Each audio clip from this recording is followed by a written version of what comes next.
क्रांती news, आवाज सर्वसामान्यांचा।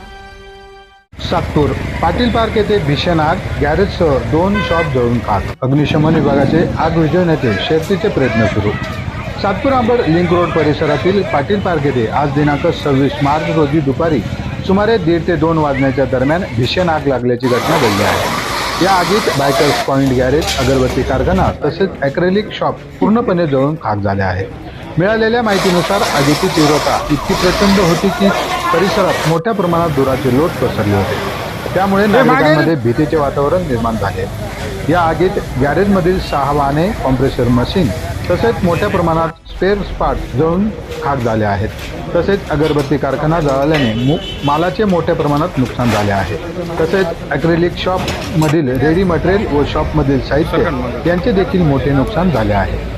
घटनेची माहिती मिळताच सामाजिक कार्यकर्ते संदीप तांबे यांनी तात्काळ सातपूर अग्निशमन विभागाला कळविले। तसेच अश्विन महाजन व स्थानिक नागरिकांनी बचाव कार्य करण्यात मदत केली। दरम्यान नगरसेवक निवृत्ती इंगोले यांनी घटनास्थळी धाव घेत परिस्थितीची पाहणी केली। नुकसानग्रस्त व्यावसायिकांना मदत मिळवून देण्यासाठी संबंधित विभागाशी चर्चा केली जाईल असे त्यांनी यावेळी सांगितले। सातपूर अग्निशमन विभागाचे अधिकारी SR पगार हे आपल्या पथकासह तात्काळ घटनास्थळी दाखल झाले असून आग आटोक्यात आणण्यासाठी शर्थीचे प्रयत्न सुरू केले आहेत। प्राथमिक माहितीनुसार ही आग शॉर्ट सर्किटमुळे लागल्याचा अंदाज व्यक्त केला जात आहे। या घटनेमुळे पाटील पार्क परिसरात मोठी खळबळ उडाली असून नागरिकांमध्ये भीतीचे वातावरण निर्माण झाले आहे।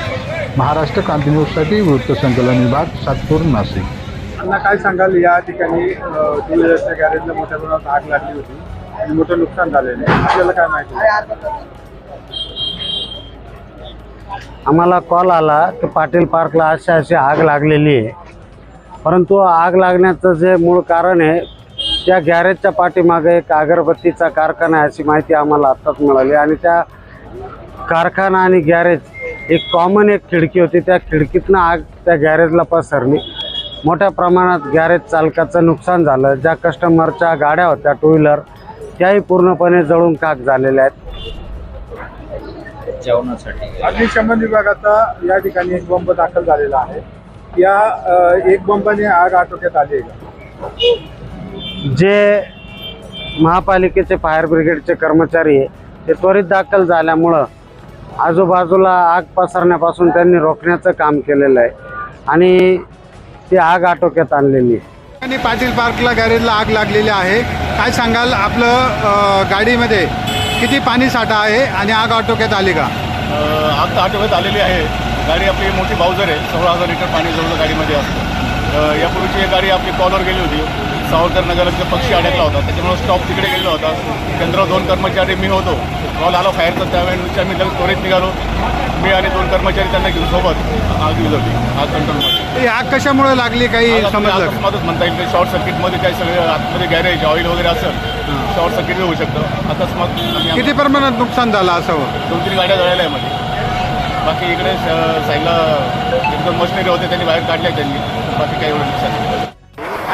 गॅरेजला आणि त्याच्या बाजूच्या गाड्यांना आग लागलेली आहे। अग्निशमन दलाने आग विझवण्याचे शर्थीचे प्रयत्न केले आहेत। सध्या आग आटोक्यात आलेली आहे आणि आम्ही सामान्य नागरिक म्हणून सर्वांनी इथे आग विझवण्यासाठी जी पाहिजे ती मदत करण्याचं केलेली आहे। या ठिकाणी शॉर्ट सर्किटमुळे आग लागलेली होती। आमचे नगरातील सामाजिक कार्यकर्ते संदीप तांबे यांनी फायर ब्रिगेडला कॉल केला, तरी पण 1 तासानंतर फायर ब्रिगेडची गाडी या ठिकाणी एकच गाडी आलेली आहे आणि एक गाडीवरती आग विझण्याची क्षमता नाही आहे, दुसरी गाडी अजून पण इथपर्यंत पोहोचलेली नाही। अशाच नवनवीन बातम्या पाहण्यासाठी आमच्या महाराष्ट्र क्रांती न्यूज या YouTube चॅनलला लाईक करा, सबस्क्राईब करा आणि बेल आयकॉनला प्रेस करा।